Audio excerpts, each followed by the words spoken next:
Hello, everybody, and welcome to the Entertainment Headquarters, and welcome to another review. And this review is for a film that couldn't have come out at the right time. You know, we've just celebrated Jaws' 50th anniversary, you know, the greatest shark movie of all time, in my opinion, and of course, the movie that changed Hollywood forever and really changed and created the blockbuster genre for the summer. So, you know, Jaws is running high, celebrating its 50th anniversary. So, you know, studios would probably want to capitalize on this time of the year, knowing that it was the 50th anniversary, by releasing some sort of shark movie. And that's exactly what we are to look at. And the movie we are to look at is Dangerous Animals. So, Dangerous Animals, after seeing the trailer, it did grab me for a couple of reasons. One, it's a shark movie. You have good shark movies, you have terrible shark movies. In my opinion, my favourite three shark movies are Jaws, Jaws 2, as it's 27 meters down, and they've started to release a couple of sequels off that one. But them three particular movies, and maybe Deep Blue Sea, are the ones that I will always gravitate to. But generally, the rest of shark movies that we get are crap.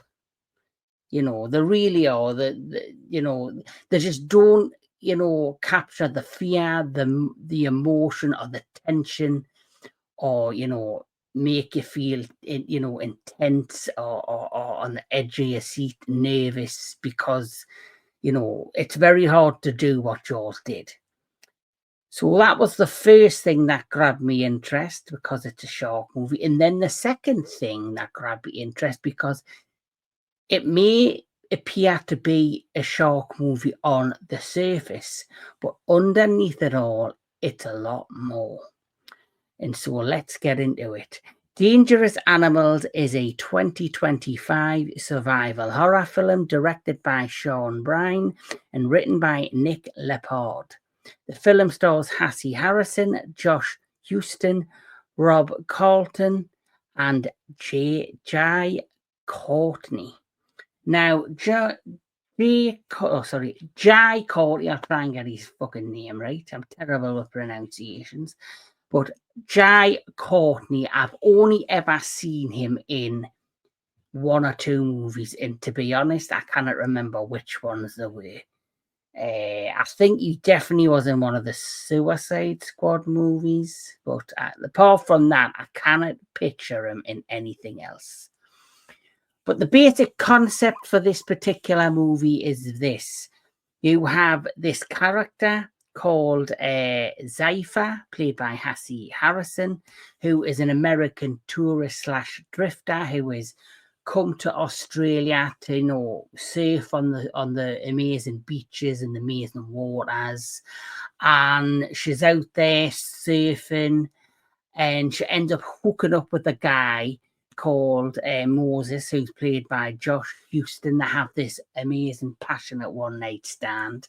And at the same time that's going on, you have Jai Courtney's character, who is Tucker, who is a guy who owns his own boat and offers tours of the oceans and allows people to go diving in shark cages. And throughout these tours, he then picks out certain individuals who he then decides he's going to kill and feed to the sharks in some sort of ritual. And he's a serial killer. And it's a great twist. It's something unique and different that we've been brought to the shark genre.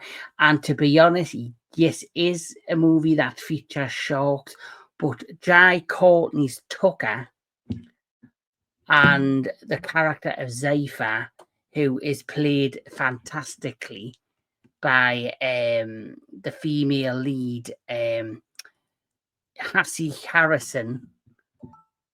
Honestly, they steal this show.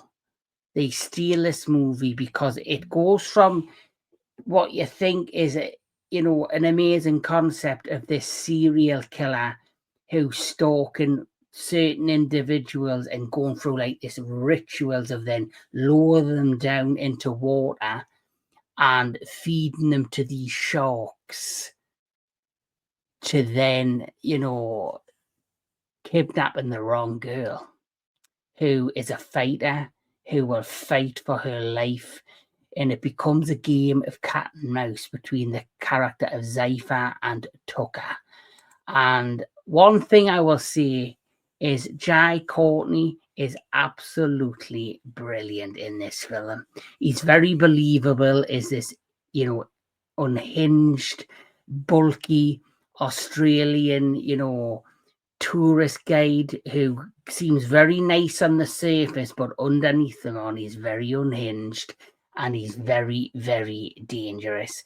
And, he has people locked up in the bowels of his boat, and he has them chained to beds, and he has this ritual when he has had a successful kill of lowering these people to the sharks, that he gets extremely drunk and he celebrates in his underwear, and he starts watching the tapes because he tapes each kill and he watches them back, and it's like euphoria to him. It's like his drug. And I found them elements of the plot and of the story really interesting. It's like Dexter, the show Dexter, where he is a really unhinged, crazy Dexter Morgan who has his prize, has his trophy, which is these stacked videotapes of each of the kills. But then, like I say, he messed with the wrong girl, because Zephyr she's strong, she's tough, and she's not willing to give up. And it becomes a game of cat and mouse. And it's really a story about them, and how they have to like navigate between, the unhinged and the person who's trying to save her life. There is a side story with that character of Moses, who, basically, like I say, she's a drifter. She meets this guy who, and she gives him a lift into town, and there's a bit of flirtation there, and they have this very passionate one night stand. And next thing you know, he's now absolutely fed head over heels in love with her. And she kind of drives away and leaves him behind at one point, and he then decides to go looking for her, and then he realizes something doesn't feel quite right, and he starts looking into it more, and then, as you can imagine, he somehow, figures out what the hell's going on. And I found this part of the plot, though, the most unbelievable part of the plot, because I just found it was really strange that it was the way, I don't know if it's the performance, where he himself, I found he was just as obsessed with the character Zephyr as friggin' Tucker is. Like, after a one night stand, he's just craving to have another good turn with this girl. And the fact that he goes out of his way to like try and track her down and to get with her is also, I found, a bit unbelievable. Where, in reality, if you meet a girl in a bar or a club and it turns to like a passionate one night stand, if there is, yes, there might be a bit of chemistry there, but generally a lot of one night stands are a one and done. So that part of the plot I think was just an element that had to hide in there to try and stretch the movie out.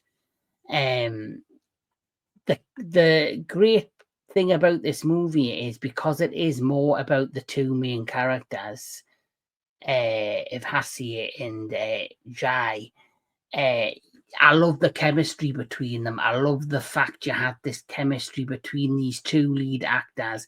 One is this unhinged guy, the other one's, you know, she's this tough, really strong female protagonist. And that's what I liked about the character of Zypha. They made her like a believable female and, you know, protagonist. You actually believed in her and you actually wanted to see her get out alive. When it comes to the ritual of him dropping people to the sharks, I can honestly say to you, it's the first time since I would say the likes of Jaws where I felt uncomfortable. And the reason that is, just like with the magic of Jaws, right at the beginning of Jaws, you do see people get killed by the shark, but you don't necessarily see anything.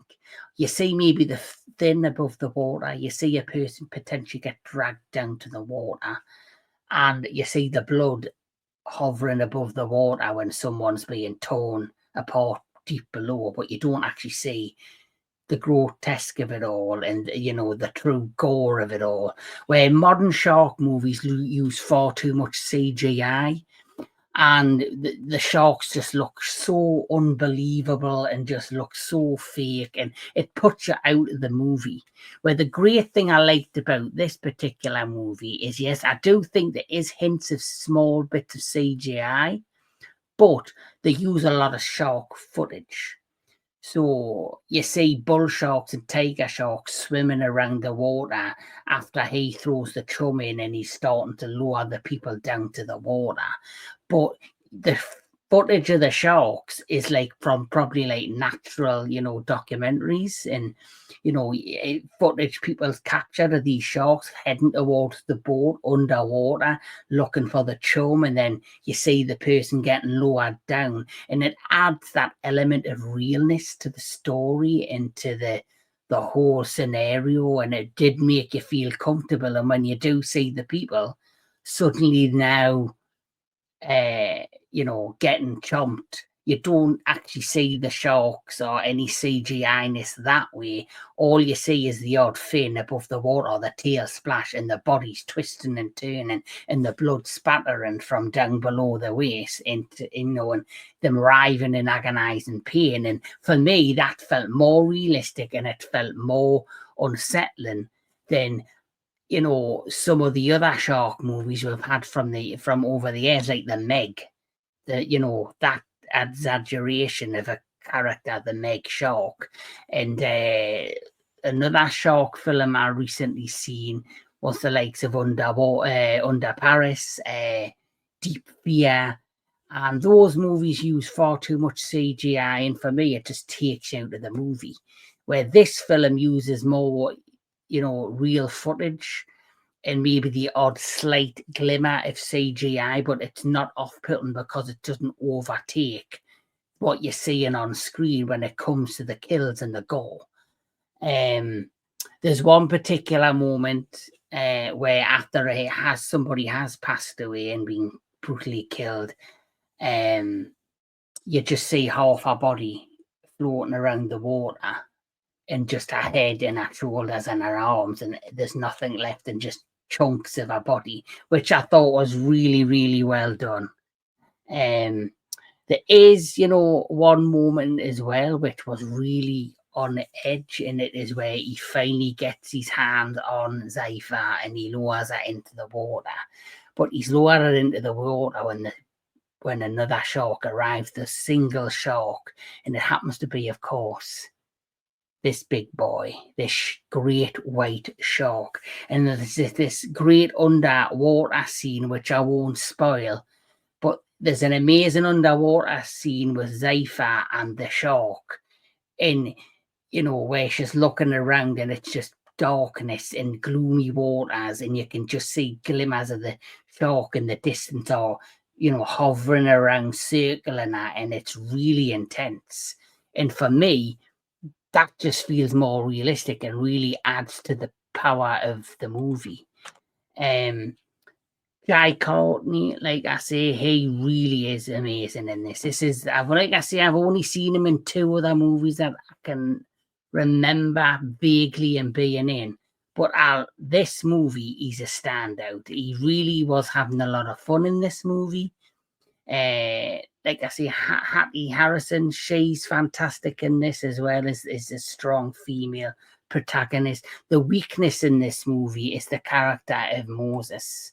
Now, this character and his subplot was just, I think, another way to like carry the movie on, because it probably would have been a lot harder to have this movie, you know, be more than an hour long without some other side storyline, unless they could have found a way to really, you know, push the boat out with this tug of war scenario with Jake Courtney's character and Hattie Harrison's character.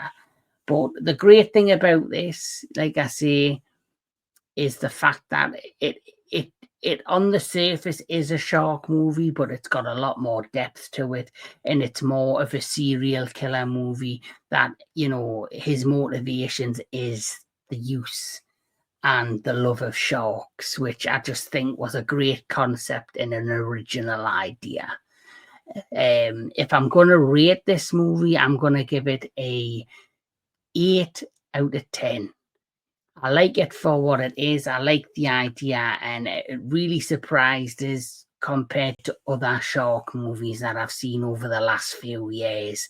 And it came out at the very right time, alongside the 50th anniversary of Jaws. So for me, it's a positive shark movie. Probably the most fun I've had with a shark type movie since probably seeing Deep Blue Sea, or as it were, like I say, 27 meters below. I think it's called. I think it's the most fun I've had with a shark movie since then. So this definitely would be in my list of favorite shark movies now, because it got a lot more bite to it and a lot more depth to it than just, you know, a shipwreck and people being trapped and sharks killing them, or CGI sharks going on the rampage. I like how it's nitty gritty and has a bit of believability and realisticness to it, with, of course, the plot of a serial killer. But that's just my thoughts in my review of Dangerous Animals. Like I say, the only, I would say, negative for me is the side storyline with the character Moses. Everything else is a win for me. So 8 out of 10 for me for Dangerous Animals. If you get the opportunity, please check it out, and I'd love to know your thoughts in the comments below. Yes, good, bad, indifferent. Let me know what you think of Dangerous Animals. But yes, keep on loving your movies. Keep on loving all things entertainment. Have a good one, and I'll see you real soon. Take care, everybody.